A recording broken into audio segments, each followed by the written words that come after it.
സംസ്ഥാനത്ത് അതിതീവ്ര മഴ തുടരുന്നു. ഇന്നും നാളെയും 4 ജില്ലകളിൽ റെഡ് അലർട്ടും 3 ജില്ലകളിൽ ഓറഞ്ച് അലർട്ടും തുടരും എന്നതാണ് കേന്ദ്ര കാലാവസ്ഥാ വകുപ്പിന്റെ മുന്നറിയിപ്പ്. പത്തനംതിട്ട, ആലപ്പുഴ, ഇടുക്കി, കോട്ടയം ജില്ലകളിലാണ് റെഡ് അലർട്ട്. തിരുവനന്തപുരം, കൊല്ലം, എറണാകുളം ജില്ലകളിൽ ഓറഞ്ച് അലർട്ടുമാണ്. 23 വരെ എല്ലാ ജില്ലകളിലും ഇടിമിന്നലോടുകൂടിയ അതിശക്തമായ മഴ മുന്നറിയിപ്പാണ് നൽകിയിട്ടുള്ളത്. മാനസ തിരുവനന്തപുരത്തു നിന്നും കൂടുതൽ വിവരങ്ങളുമായി ചേരുന്നുണ്ട്. മാനസ, അതിശക്തമായ മഴ മുന്നറിയിപ്പ് ചില ജില്ലകളിൽ നിലനിൽക്കുന്നു എങ്കിൽ പോലും സംസ്ഥാനമെമ്പാടും കനത്ത മഴ വരാനിരിക്കുന്ന ദിവസങ്ങളിൽ ലഭിക്കുമെന്ന് തന്നെയാണോ ഏറ്റവും ഒടുവിലായി ലഭിച്ച മുന്നറിയിപ്പിൽ നിന്ന് മനസ്സിലാക്കേണ്ടത്? തീർച്ചയായും കാവ്യ, അതിതീവ്ര മഴ ലഭിക്കും എന്ന മുന്നറിയിപ്പ് തന്നെയാണ് കേന്ദ്ര കാലാവസ്ഥാ വകുപ്പ് അറിയിക്കുന്നത്. ഏറ്റവും ഒടുവിൽ വന്ന മുന്നറിയിപ്പ് പ്രകാരം സംസ്ഥാനത്ത് 24 വരെ മഴയ്ക്ക് സാധ്യതയുണ്ട് എന്നതാണ്. 23 വരെ ഓറഞ്ച് അലർട്ട് വിവിധ ജില്ലകളിലായി നിലനിൽക്കുന്നു. 24-ന് എല്ലാ ജില്ലകളിലും യെല്ലോ മുന്നറിയിപ്പാണ് അവസാനമായി വന്ന മുന്നറിയിപ്പിൽ ഉണ്ടായിരിക്കുന്നത്. ഇപ്പോൾ തലസ്ഥാനത്ത് നേരിയ രീതിയിലുള്ള മഴയാണ് ലഭിച്ചുകൊണ്ടിരിക്കുന്നത്. കഴിഞ്ഞ മണിക്കൂറുകളിലൊക്കെയും നല്ല രീതിയിൽ മഴ ലഭിച്ചുകൊണ്ടിരുന്നുവെങ്കിൽ ഇപ്പോൾ ചെറിയ രീതിയിൽ ഒരു ആശ്വാസമുണ്ട്. അതുമാത്രമല്ല, കഴിഞ്ഞ ദിവസങ്ങളിൽ രൂപപ്പെട്ട അത്ര വെള്ളക്കെട്ട് പ്രശ്നങ്ങളൊന്നും ഇന്ന് നിലവിൽ രൂപപ്പെട്ടിട്ടില്ല. പെട്ടെന്ന് തന്നെ വെള്ളം ഇറങ്ങിപ്പോകുന്ന ഒരു സാഹചര്യം തന്നെയാണ്. ചെറിയ രീതിയിൽ മാത്രമാണ് വെള്ളക്കെട്ട് രൂപപ്പെട്ടത്. അതോടൊപ്പം തന്നെ ഇന്നും നാളെയും 4 ജില്ലകൾ വീതം റെഡ് അലർട്ട് തുടരും. അതോടൊപ്പം 3 ജില്ലകൾ വീതം ഓറഞ്ച് അലർട്ട് തുടരും. പിന്നാലെയുള്ള ദിവസങ്ങളിൽ ഓറഞ്ച് അലർട്ട് മുന്നറിയിപ്പുണ്ട് എങ്കിൽ കൂടിയും റെഡ് അലർട്ടിന് സമാനമായ തീവ്ര മഴ ലഭിക്കുമെന്ന മുന്നറിയിപ്പാണ് കേന്ദ്ര കാലാവസ്ഥാ വകുപ്പ് മുന്നോട്ട് വെക്കുന്നത്. അതോടൊപ്പം തന്നെ ഈ മലയോര മേഖലകളിലുള്ളവർക്കും തീരദേശത്തുള്ളവർക്കും അതോടൊപ്പം താഴ്ന്ന പ്രദേശങ്ങളിൽ താമസിക്കുന്നവർക്കും ജാഗ്രതാ നിർദ്ദേശങ്ങൾ മുന്നോട്ട് വയ്ക്കുന്നുണ്ട്. മാറി താമസിക്കേണ്ട സാഹചര്യം വന്നാൽ മാറി താമസിക്കണമെന്ന് സംസ്ഥാന ദുരന്ത നിവാരണ അതോറിറ്റി അറിയിച്ചിട്ടുണ്ട്. പെട്ടെന്നുള്ള സംഭവ വികാസങ്ങളായ ഉരുൾപൊട്ടൽ, അതോടൊപ്പം തന്നെ മിന്നൽ പ്രളയം, ഈ വെള്ളക്കെട്ട് രൂപപ്പെടുക തുടങ്ങിയ സാഹചര്യം കണക്കിലെടുത്താണ് മാറി താമസിക്കേണ്ട സാഹചര്യം വന്നാൽ അത് ചെയ്യണമെന്ന് ജനങ്ങളോട് നിർദ്ദേശിച്ചിട്ടുള്ളത്. അതിനുവേണ്ടി ജില്ലകളിൽ ഈ റെഡ് ഓറഞ്ച് അലർട്ടുകൾ പ്രഖ്യാപിച്ച ജില്ലകളിൽ 24 മണിക്കൂറും പ്രവർത്തന സജ്ജമായ ജില്ലാ കൺട്രോൾ റൂമുകളും പ്രവർത്തിക്കുന്നുണ്ട്. ഈ നിർദ്ദേശങ്ങളൊക്കെയും പാലിക്കണം. അതോടൊപ്പം തന്നെ അധികൃതരെ എന്തെങ്കിലും സാഹചര്യം ദുരന്തപൂർണമായ സാഹചര്യത്തിലേക്ക് കാര്യങ്ങൾ പോവുകയാണെങ്കിൽ അധികൃതരെ അറിയിക്കണം. അധികൃതരുടെ നിർദ്ദേശാനുസരണം മാറി താമസിക്കണം തുടങ്ങിയ നിർദ്ദേശങ്ങളാണ് സംസ്ഥാന ദുരന്ത നിവാരണ അതോറിറ്റി മുന്നോട്ട് വെക്കുന്നത്. ഒപ്പം തന്നെ ഈ മലയോര മേഖലകളിലുള്ളവരോട് യാത്ര വിലക്ക് ഏർപ്പെടുത്തിയിട്ടുണ്ട്. രാത്രികാല യാത്രാ വിലക്കാണ് ഏർപ്പെടുത്തിയിരിക്കുന്നത്. അതോടൊപ്പം വിനോദസഞ്ചാര മേഖലകളിൽ യാത്ര പാടില്ല എന്നും പൂർണ്ണമായി പറഞ്ഞിരിക്കുകയാണ്. ഇനി ഒരു അറിയിപ്പ് ലഭിക്കുന്നതുവരെ വിനോദസഞ്ചാര കേന്ദ്രങ്ങളിലും ഒപ്പം തീരദേശത്തും കടലിലും ഇറങ്ങാൻ പാടില്ല, മത്സ്യബന്ധനം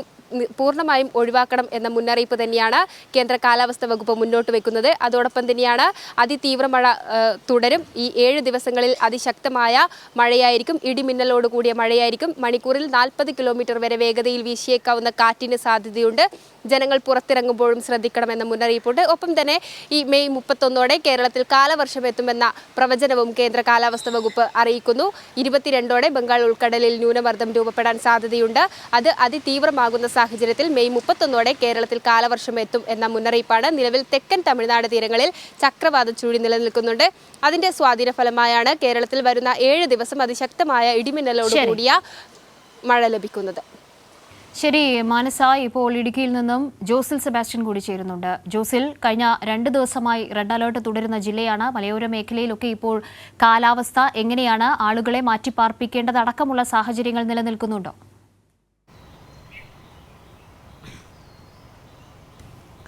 കാവ്യ, അതിതീവ്ര മഴയ്ക്ക് സാധ്യതയുണ്ട് എന്ന പ്രവചനത്തെ തുടർന്നാണ് കേന്ദ്ര കാലാവസ്ഥാ വകുപ്പ് ഇന്നലെയും ഇന്നുമായിട്ട് റെഡ് അലർട്ട് ഇടുക്കിയിൽ പ്രഖ്യാപിച്ചിരിക്കുന്നത്. എന്നാൽ അതിതീവ്ര മഴ എന്ന് പറയുന്നത് 204 മില്ലിമീറ്ററിലധികം മഴ ലഭിച്ചാൽ, ഒരു പ്രദേശത്തിൽ 24 മണിക്കൂറിൽ ലഭിച്ചാൽ മാത്രമാണ് അതിനെ അതിതീവ്ര മഴ എന്ന് പറയുന്നത്. അത്തരത്തിലുള്ള ഒരു സാഹചര്യത്തിലുള്ള മഴ നിലവിൽ ഇതുവരെ ഇടുക്കി ജില്ലയിൽ ലഭിച്ചിട്ടില്ല എന്നുള്ളതാണ് യാഥാർത്ഥ്യം.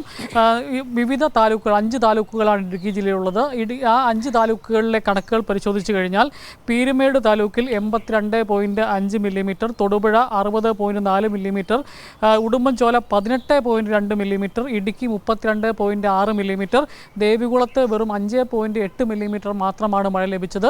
ഏറ്റവും കൂടുതൽ മഴ ലഭിച്ചിരിക്കുന്നത് ഞാനിപ്പോൾ നിൽക്കുന്ന തൊടുപുഴയിലും അതുപോലെ തന്നെ പീരുമേട്ടിലുമാണ്. പീരുമേട്ടിൽ 80 മില്ലിമീറ്ററിലധികം മഴ ലഭിച്ച ഒരു സാഹചര്യത്തിൽ ഈ മുല്ലപ്പെരിയാർ ഡാമിലേക്ക് അടക്കമുള്ള ജല ഒഴുക്ക് വർദ്ധിച്ചിട്ടുണ്ട്. അത് നേരത്തെ 115.5 അടിയായിരുന്നെങ്കിൽ അത് 115.8 അടിയായി വർദ്ധിച്ചിട്ടുണ്ട്. ഇടുക്കിയിൽ ഇടുക്കി താലൂക്കിൽ നേരിയ തോതിലുള്ള മഴ ഉണ്ടായതിനെ തുടർന്ന് ഇടുക്കി അണക്കെട്ടിലും ചെറിയ രീതിയിലുള്ള ജലനിരപ്പ് ഉയർന്നിട്ടുണ്ട്. ഇപ്പോൾ ഇടുക്കി അണക്കെട്ടിൽ സംഭരണശേഷിയുടെ 33% ജലമാണുള്ളത്. അത് കഴിഞ്ഞ വർഷം ഈ സമയത്തുണ്ടായിരുന്നതിനേക്കാൾ 10% അധികമാണ്. ഈ ലോ റേഞ്ചിൽ ആകെ ഡാം തുറന്നിരിക്കുന്നത് ലോ റേഞ്ചിലുള്ള ഒരു ഡാമായ മലങ്കര ഡാമാണ്. അത് ഈ മുൻകരുതലിൻ്റെ ഭാഗമായി റെഡ് അലർട്ട് പ്രഖ്യാപിച്ചിരിക്കുന്ന ഒരു സാഹചര്യത്തിൽ മുൻകരുതലിൻ്റെ ഭാഗമായിട്ട് ജലനിരപ്പ് ക്രമീകരിച്ച് നിർത്തുന്നതിൻ്റെ ഭാഗമായിട്ടാണ് അത് 20 സെൻറ്റിമീറ്റർ ഉയർത്തി അതിൽ ജലനിരപ്പ് ക്രമീകരിച്ചു കൊണ്ടിരിക്കുന്നത്. ഏതായാലും മുൻകാലങ്ങളിൽ മഴക്കാലത്ത് വലിയ ദുരന്തങ്ങൾ ഉണ്ടായ ഒരു ജില്ല എന്ന നിലയിൽ വലിയ മുന്നൊരുക്കങ്ങളാണ് ഈ മഴക്കാലവുമായി ബന്ധപ്പെട്ട് ജില്ലാ ഭരണകൂടം സ്വീകരിച്ചിരിക്കുന്നത്. വളരെ നേരത്തെ തന്നെ ജില്ലാ കളക്ടറുടെ നേതൃത്വത്തിൽ അത്തരം വിലയിരുത്തലുകളെല്ലാം നടത്തിയിരുന്നു. ഏതായാലും ഈ റെഡ് അലർട്ടിൻ്റെ പശ്ചാത്തലത്തിൽ ഇടുക്കിയിൽ രാത്രി യാത്രകളടക്കം അതുപോലെ തന്നെ ഓഫ് റോഡ് ഡ്രൈവിംഗ് അടക്കം ഉള്ളതെല്ലാം നിരോധിച്ചിട്ടുണ്ട്. ഇത് കൃത്യമായി നടപ്പിലാക്കുന്നതിന് പോലീസിനെയും അതുപോലെ തന്നെ ബന്ധപ്പെട്ട അധികാരികളെയും എല്ലാം ചുമതലപ്പെടുത്തിയിട്ടുണ്ട്. ഏതായാലും മറ്റ് പോലീസ് സംവിധാനങ്ങൾ, KSEB, ആംബുലൻസ്, ഫയർഫോഴ്സ് അങ്ങനെയുള്ള എല്ലാ സജ്ജീകരണങ്ങളും വളരെ മുൻകരുതലോടുകൂടി മുമ്പോട്ട് പോവുകയാണ്. പക്ഷേ ഇടുക്കിയെ സംബന്ധിച്ചിടത്തോളം കാവ്യ. ശരി, ജോസിൽ സെബാസ്റ്റ്യനാണ് വിവരങ്ങൾ നൽകിയത്. ഇനി മധ്യ കേരളത്തിൽ നിന്ന് ഉള്ള വിവരങ്ങളുമായി പ്രത്യേകിച്ച് എറണാകുളം ജില്ലയിൽ ഇപ്പോൾ എങ്ങനെയാണ് കാലാവസ്ഥ എന്നടക്കമുള്ള കാര്യങ്ങൾ വിശദാംശങ്ങൾ പങ്കുവയ്ക്കുന്നതിനായി ഗായത്രി സത്യദേവ് ചേരുന്നുണ്ട്. ഗായത്രി, പൊതുവിൽ എങ്ങനെയാണ് മഴയുടെ സാഹചര്യം മധ്യ കേരളത്തിൽ ജില്ലകളിൽ? എറണാകുളം ജില്ലയിൽ ഇപ്പോൾ മഴയുണ്ടോ?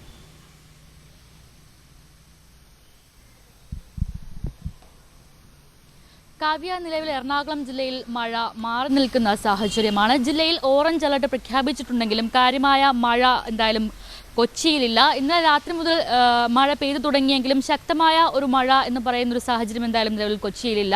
ചെറിയ രീതിയിൽ പെയ്തു നിൽക്കുന്ന മഴ അല്ലെങ്കിൽ ഇടയ്ക്ക് മാറി നിൽക്കുന്ന മഴ, ആ രീതിയിലുള്ള ഒരു കാലാവസ്ഥ മാത്രമാണ് എന്തായാലും കൊച്ചിയിൽ നിലനിൽക്കുന്നത്. എന്തായാലും ഈ മഴക്കാലം അല്ലെങ്കിൽ മൺസൂൺ എത്തിയതോടുകൂടി ഒരു സുരക്ഷാ നിർദ്ദേശങ്ങൾ എന്തായാലും ജില്ലയിൽ കർശനമായി പാലിക്കപ്പെടുന്നുണ്ട്, അല്ലെങ്കിൽ അതിന് വേണ്ടിയിട്ടുള്ള നിർദ്ദേശങ്ങൾ പുറപ്പെടുവിച്ചിട്ടുണ്ട്. ഈ കാലാവസ്ഥാ വ്യതിയാനവുമായി ബന്ധപ്പെട്ട് കടലിൽ പോകുന്ന മത്സ്യത്തൊഴിലാളികൾക്കും മറ്റും കൃത്യമായ നിയന്ത്രണങ്ങൾ ഏർപ്പെടുത്തിയിട്ടുണ്ട്. ഒപ്പം തന്നെ ജില്ലയിലെ ഖനന പ്രവർത്തനങ്ങളും നിർത്തിവെച്ചിട്ടുണ്ട്. അത്തരത്തിൽ ഈ മഴ മൂലമുണ്ടാകുന്ന അല്ലെങ്കിൽ അതിയായ മഴ മൂലമുണ്ടാകുന്ന കാലാവസ്ഥാ വ്യതിയാനവും കടൽക്ഷോഭവും ഒക്കെ ഉണ്ടാകുന്ന ഒരു സാഹചര്യത്തിലും അത് നേരിടുവാൻ വേണ്ടിയിട്ടുള്ള പ്രവർത്തനങ്ങൾ എന്തായാലും ജില്ലയിൽ, അതിനു വേണ്ടിയിട്ടുള്ള മുൻകരുതലുകൾ എന്തായാലും ജില്ലയിൽ കർശനമായി നടപ്പാക്കുന്നു എന്ന ഉറപ്പ് വരുത്തിയിട്ടുണ്ട്. ഒപ്പം തന്നെ കൊച്ചിയെ മഴയിൽ നിന്ന് സംരക്ഷിക്കുവാൻ വേണ്ടി വർഷങ്ങളായി നടത്തിവരുന്ന പ്രവർത്തനങ്ങൾ ഈ പ്രാവശ്യവും നടക്കുന്നുണ്ട്. ഓപ്പറേഷൻ ബ്രേക്ക് ത്രൂ പോലെ കൊച്ചിയെ വെള്ളക്കെട്ടിൽ നിന്ന് സംരക്ഷിക്കുവാൻ വേണ്ടിയിട്ടുള്ള നടപടികൾ കൊച്ചിയിൽ നടന്നു വരുന്നുണ്ട്. അത്തരത്തിൽ വലിയൊരു മഴ പെയ്താലും ഇത്തരത്തിൽ ഒരു വലിയ വെള്ളക്കെട്ടിലേക്ക് കൊച്ചി മാറാതിരിക്കുവാൻ വേണ്ടിയിട്ടുള്ള നടപടികൾ എന്തായാലും കൊച്ചിയിൽ ഉണ്ട് എന്ന് തന്നെയാണ് മനസ്സിലാക്കാൻ സാധിക്കുന്നത്. ഇന്നലെ രാത്രിയോടുകൂടിയാണ് എറണാകുളത്ത് ശരിക്കും മഴ പെയ്ത് തുടങ്ങിയ ഒരു സാഹചര്യം ഉണ്ടായത്. എന്നാലും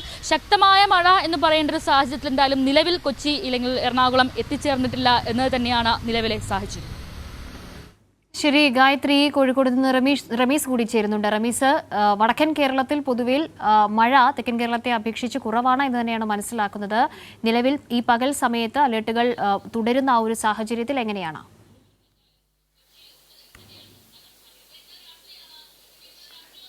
കാവ്യ, ഇന്നലെ ഉണ്ടായ ഒരു തുടർച്ചയായ മഴയ്ക്ക് ശേഷം ഇന്ന് രാവിലെ മുതൽ തെളിഞ്ഞ കാലാവസ്ഥയാണ് വടക്കൻ കേരളത്തിലൊട്ടാകെയും കാണുന്നത്. മലയോര മേഖലകളിൽ ഒറ്റപ്പെട്ട ചിലയിടങ്ങളിൽ ചെറിയ മഴ പെയ്യുന്നതല്ലാതെ വലിയ രീതിയിലുള്ള മഴ നിലവിൽ വടക്കൻ കേരളത്തിൽ ഉണ്ടായിട്ടില്ല. കോഴിക്കോട്, കണ്ണൂർ ജില്ലകളിൽ ഏറ്റവും അടുത്തു വന്ന മുന്നറിയിപ്പ് പ്രകാരം കോഴിക്കോട്, കണ്ണൂർ ജില്ലകളിൽ ഒറ്റപ്പെട്ട ഇടങ്ങളിൽ ചിലയിടങ്ങളിൽ ഇടിമിന്നലോട് കൂടിയ മഴ ഉണ്ടാവാനുള്ള സാധ്യതയുണ്ടെന്നുള്ള മുന്നറിയിപ്പ് മാത്രമേ ഉള്ളൂ. എന്നാലും നിലവിൽ വലിയ രീതിയിലുള്ള മഴ കോഴിക്കോട് ജില്ലയിലോ മറ്റ് ജില്ലകളിലോ നിലവിൽ റിപ്പോർട്ട് ചെയ്യപ്പെട്ടിട്ടില്ല. മലയോര മേഖലകളിൽ ചെറിയ രീതിയിലുള്ള ചാറ്റൽ മഴയും മറ്റും മാത്രമേ ഉണ്ടായിട്ടുള്ളൂ. കോഴിക്കോട് ജില്ലയിൽ ഇന്നലെ തുടർച്ചയായി 7 മണി മുതൽ 10 മണി വരെ തുടർച്ചയായി പെയ്ത മഴയിൽ ചെറിയൊരു വെള്ളക്കെട്ട് രൂപപ്പെട്ടിരുന്നുവെങ്കിലും അത് താൽക്കാലികമായിരുന്നു. മഴ തോർന്ന കുറച്ച് സമയത്തിനുള്ളിൽ തന്നെ ആ വെള്ളക്കെട്ടും ഒരു പരിധിവരെ നീങ്ങുകയും ഗതാഗതക്കുരുക്കും മറ്റും ഉണ്ടാവാതെ യാത്രകളും സുഗമമാകുകയായിരുന്നു. നിലവിൽ യാതൊരു തരത്തിലുള്ള ബുദ്ധിമുട്ടോ മഴയോ വടക്കൻ കേരളത്തിൽ ഉണ്ടായിട്ടില്ല. കാവ്യ. ശരി, പ്രതിനിധികളാണ് വിവിധ ഇടങ്ങളിൽ നിന്ന് വിവരങ്ങൾ നൽകിയത്. എന്തായാലും വരുന്ന ദിവസങ്ങളിൽ അതിതീവ്ര മഴ മുന്നറിയിപ്പ് നിലനിൽക്കുന്നുണ്ട്. സമഗ്ര വിവരങ്ങളാണ് ഞങ്ങളുടെ പ്രതിനിധികൾ പങ്കുവച്ചത്.